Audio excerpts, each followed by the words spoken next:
Is thy light and thy salvation, I shall not fear. Let the wise what?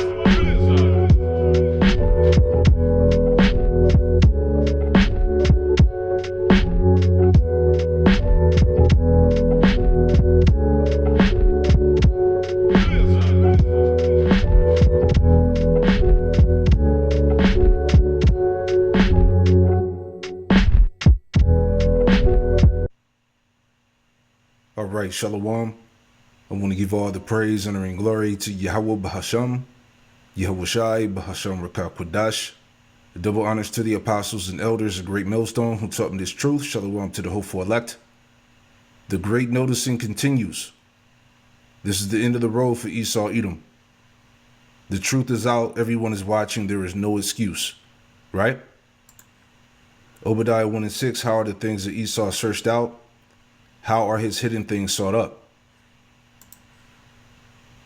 Today's message is Shield of Edom. Everybody say Shield of Edom. Shield of Edom. Now this is coming from actually the term Rothschild, and we're going to talk about that today. We've kind of been on a series after the Epstein files release on Epstein and the end times and the synagogue of Satan. And this is a continuation of that series where we'll be discussing these connections. In fact, if you don't know this, in the Epstein emails, Epstein wrote Peter Thiel, who is the founder of Palantir, the surveillance company that's going to play a major role here in these last days. And he said, as you probably know, I represent the Rothschilds. And that's a very key piece of information, because what that means is there is a hierarchy to this synagogue of Satan and to these group of people who are serving the devil here on earth and creating a vast network, right? How is the Antichrist going to obtain control of such a large portion of the earth? Well, there's a lot of groundwork that has to be done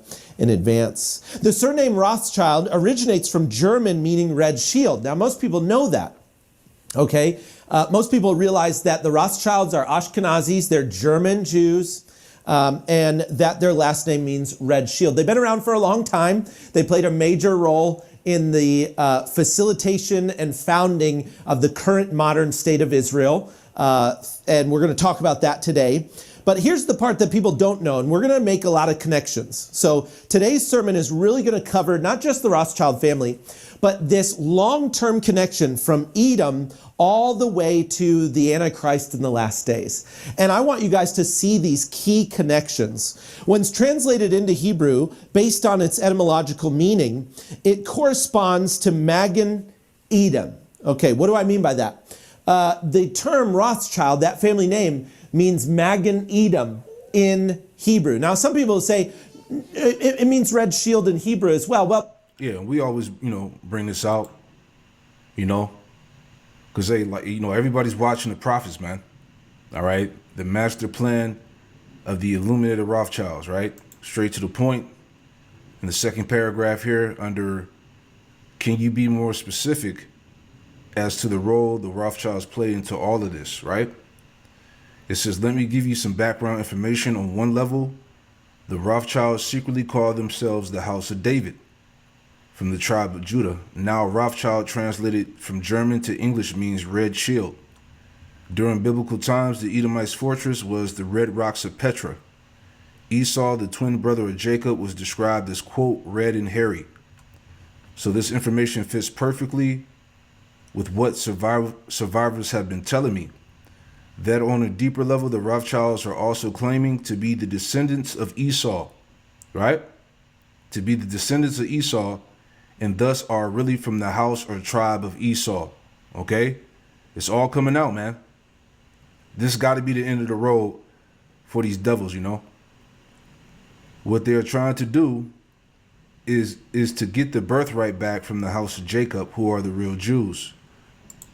However, the book of Obadiah talks about the destruction of the Edomites in the last days. See? And this is where we at. All right. Esau would be the end of the world, and Jacob would be the beginning of it that followeth, right? And before he would fall, he would be completely revealed, The problem with that is that the word for red and the word for Edom in Hebrew is the exact same word, okay? The exact same word. And so Magen Edom would be translated into English, shield of Edom, or the shield of the Edomites. And so the Rothschild family are the shield of the Edomites. Let me get something real quick. You know, everybody's watching, okay? And putting all the pieces to the puzzle together, all right? It's a wrap. Jeremiah 49 and verse 10. And it reads, it says, but I have made Esau bare.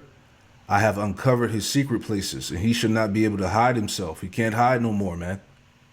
Okay? As I talked about before, you know, that Inquisition, okay, the thorough research and investigation that's going out against the wicked, the Edomites, man. Okay? It's all being revealed.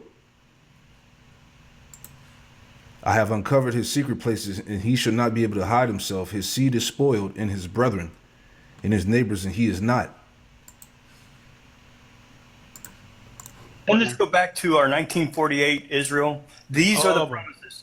This is exactly what you know, I've seen in your blogs, and Zach has you know, backed it up somewhat, and it just makes sense to me that this is the covenant for the people to return to the land, the people, and that there would be peace there. But apparently, this doesn't correlate with the 1948 issue. No, not at all. I mean, how many times did we see him, even here, he said, it's conditional. Let me see here. Okay, yeah, chapter 30, verse 1. And when all these things come upon you, the blessing and the curse, which I have set before you, and you call them to mind among the nations where the Lord your God has driven you. So when you're in the diaspora, when you are driven out, and when you wake up and realize, hey, we've gone astray, we've reaped the curses for 2,730 years or more, when you acknowledge that and return to the Lord your God, verse 2, you and your children, and obey his voice in all that I command you today, with all your heart and with all your soul, then Yahuwah your God will restore your fortunes and have compassion on you. And he, not the Zionists, not the Rothschilds, not the Freemasons, not the United Nations, he will gather you again from all the peoples where Yahuwah your God has scattered you. It's an if-then. If you do this, then he will do that. Nothing about 1948 fits that. It doesn't fit Jeremiah 23, which says the same basic thing, Jeremiah 30, Jeremiah 31, the entire book of Hosea, Ezekiel 37, and Isaiah 65 and 66. So again, what these people are noticing is that these devils don't fit the script. 1948 didn't fulfill biblical prophecy. This is the book of Ezekiel 36 and verse 1.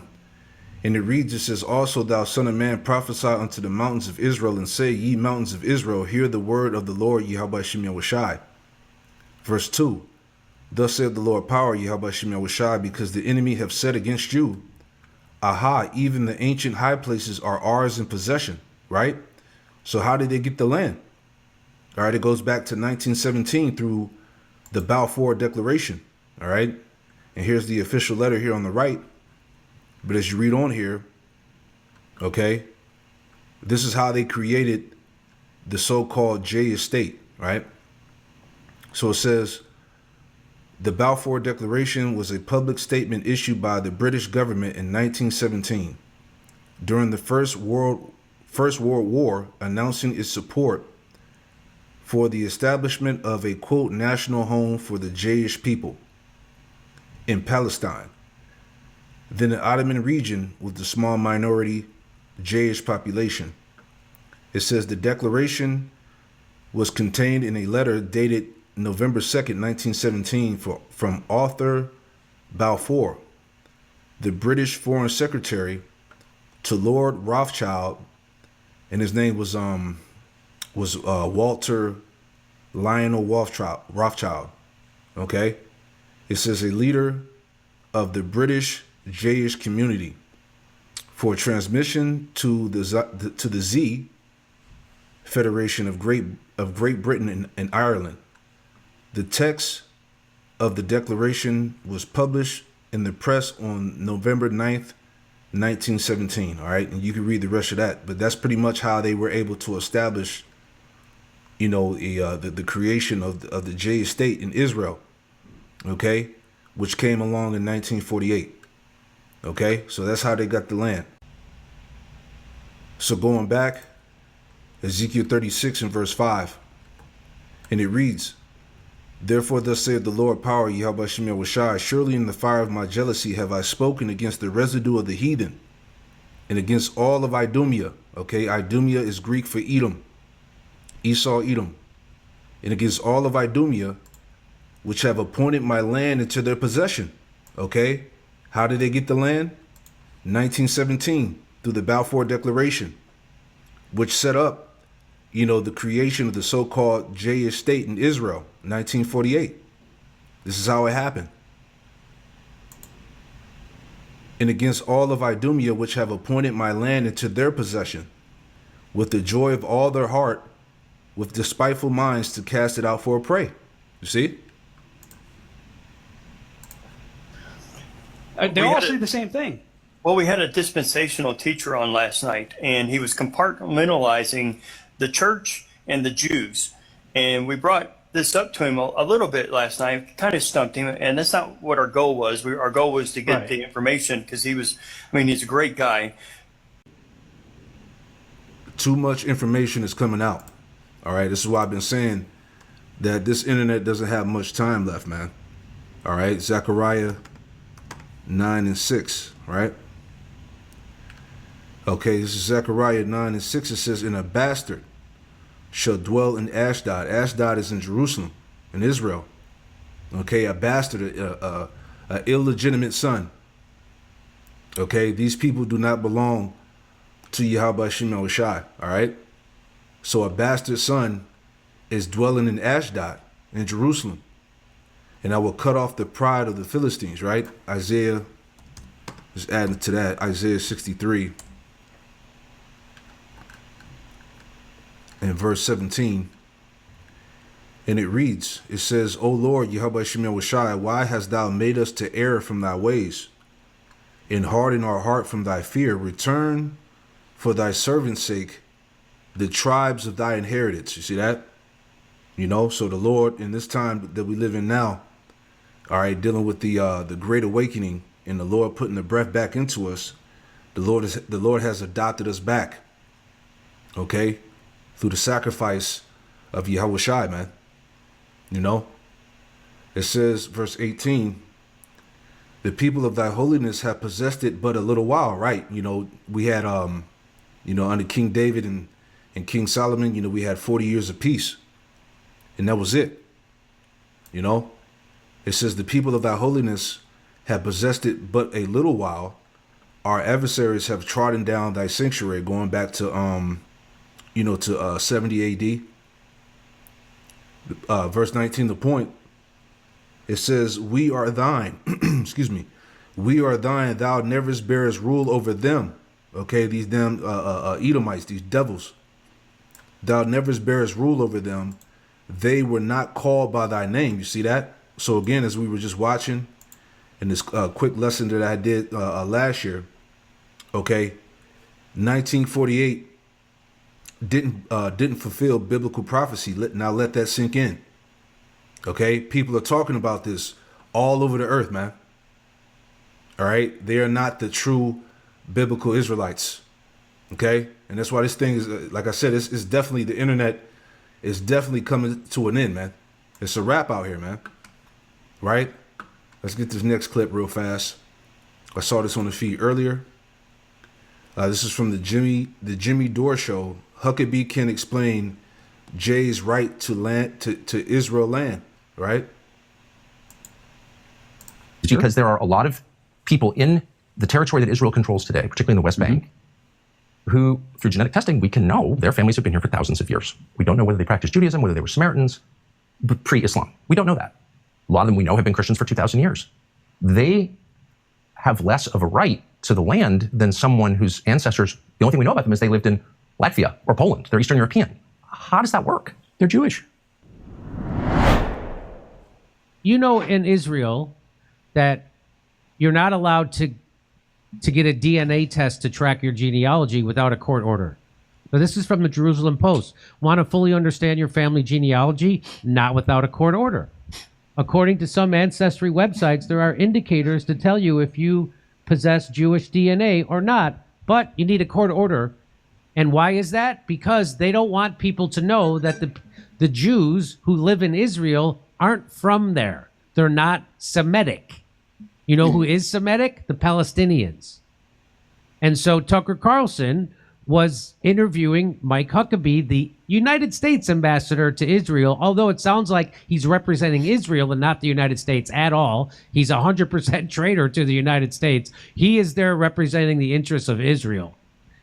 And so he tries to find out, like, well, who, if you're using the Bible and God promised the Jews, how do we know Benjamin Netanyahu is one of those Jews? How do we know he comes from his ancestors come from there? How do we know they don't come from Russia or Ukraine or anywhere else? So let's listen. In the entirety of the world, there are about 16 million Jews total, and 8 million of them live here. The rest live mostly in New York or South Florida and a few other places. Okay. So this is a small population of people. And you know how tough it is for the Jews in South Florida and New York. You know how tough it is. Yeah. They don't feel safe. They don't feel safe in New York or South Florida. Oh, I caught something. Or how or Hollywood. Yeah, real quick, I forgot one scripture. All right, Lamentations 5, verses 1 and 2. Lamentations 5 and 1. Remember, O Lord, YAHAWASHI, what has come upon us. Consider and behold our reproach. All right, going back to the curses, man. Okay, us going into exile, being uprooted out of the land, being scattered, you know. Verse 2, the point. Our inheritance is turned to strangers, our houses to aliens. All right, we got heathen in the land.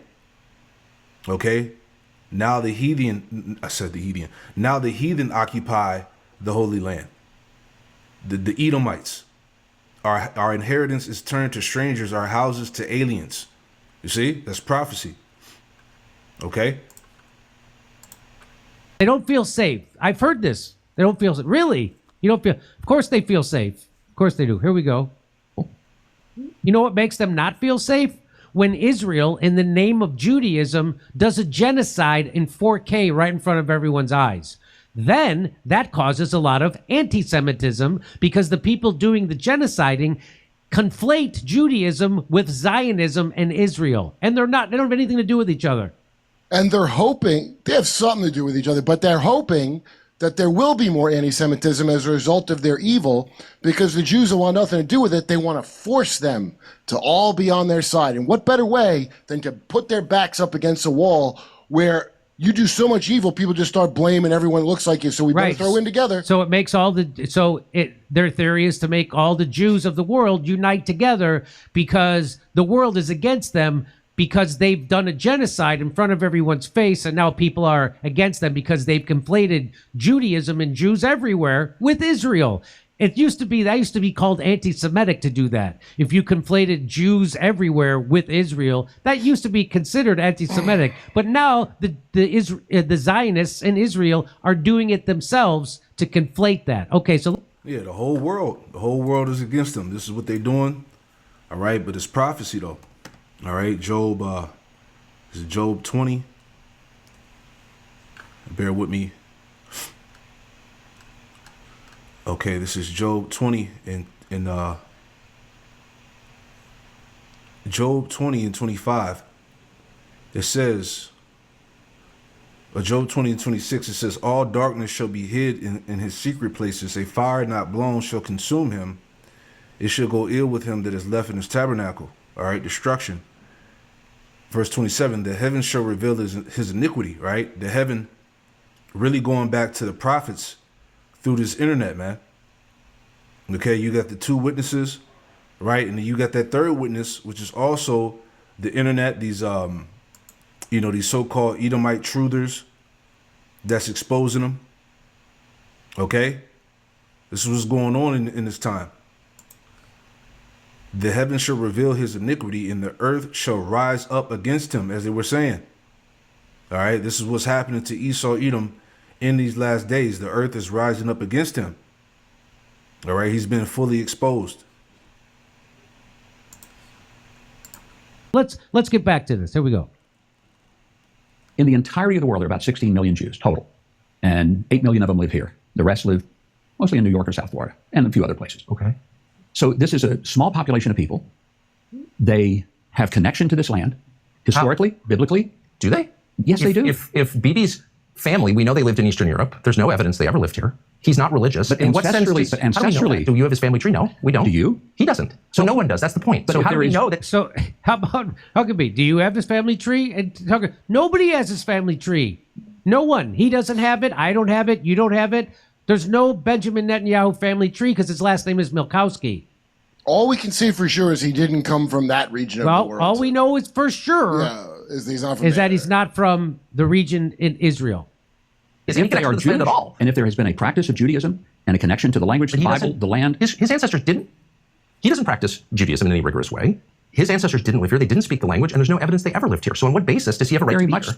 So there's Mike Huckabee, the United States ambassador to Israel, again, not representing the United States, representing Zionist Israel, saying that, well, he's considered a Jew from this region because he practices the religion, he speaks the language. First of all, no, he doesn't practice the religion, and B, they didn't speak the language. His grandparents didn't speak the language. His parents didn't speak the language. Okay. So let's get back to this. Here we go. the language. He has fought for the land. His family has fought for the You're land. dodging a No, I'm not very dodging. obvious question, which is where does this right come from? And the I've- reason I've it's given you meaningful. that. So he's asking, where does the right of Jews to have land in Israel, where does it come from? And how do you know who the Jews are that was promised to? Who has this right to that land? Because there are a lot of people in the territory that Israel controls today, particularly in the West Bank, who, through genetic testing, we can know their families have been here for thousands of years. We don't know whether they practiced Judaism, whether they were Samaritans, pre-Islam. We don't know that. A lot of them we know have been Christians for 2,000 years. They have less of a right to the land than someone whose ancestors, the only thing we know about them is they lived in Latvia or Poland. They're Eastern European. How does that work? They're Jewish. By what definition? Isn't that amazing? That's amazing. So the people who actually have a DNA that connects them to that land, they happen to be Christian or Muslim or something else, they have less of a right to it than someone like Benjamin Netanyahu, who has no connection to that land, who comes from Eastern Europe.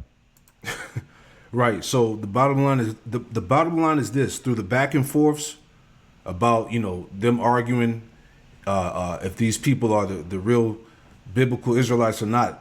All right, they know what the truth is, man. They know what it is. All right, just like these Edomites, they know that them tiny tops are not the people. They know that we are the true biblical Israelites, the so-called Negro, Latino, Native Americans, Hispanics. All right, of Negro, Hispanic, so-called Latino descent. All right, they know who the true Israelites are, man. All right, despite all of this, controversy and madness that's going on. All right, they know the deal. And just like the Lord said in Deuteronomy, let's get that. And we'll wrap this up because, hey, our enemies are being found as liars, period. And that's all it is. Okay? Just like the apostle said, man, the truth is out. Everyone is watching. There is no excuse. And that's it. All right, Deuteronomy 33 and verse 29. It says, "Happy art thou, O Israel, who is like unto thee, O people saved by the Lord, YAHAWASHI, the shield of thy help, and who is the sword of thy excellency, and thy enemies shall be found liars unto thee, and thou shalt tread upon their high places." Right? So that's it, man. Straight to the point. It's all out there, man. Okay, that that Inquisition is going out against Esau, the wicked, and he's being found out. So, hey, this is it, man. This is the end of the road, okay, for Esau, Edom. Shalom.